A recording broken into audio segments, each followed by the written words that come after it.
তো আপনার ইয়ে না, ঈদের বাজার না, আপনার সাথে কেনাকাটার দাম দর করবো আমি।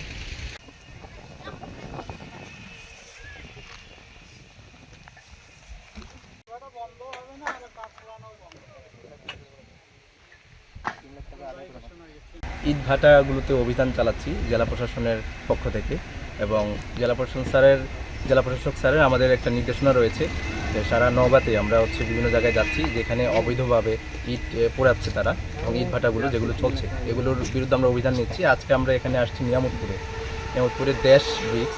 তো এখানে আমরা যেটা দেখলাম যে তারা অনুমোদন ছাড়া এখানে ইট পোড়াচ্ছে এবং ব্রিক চালিয়ে যাচ্ছে। তো সেটা আমরা চেষ্টা করছি যে যতটুকু সম্ভব এদেরকে আইনের আওতায় আনায়। আমরা যেটা করেছি, আমাদের ইট প্রস্তুত ভাটা স্থাপন আইন আছে 2013, সেটা 2019 সালে সংশোধিত হয়েছে। সেই আইনের 15(1) ধারা অনুযায়ী আমরা তাকে আইনের আওতায় নিয়ে এসেছি।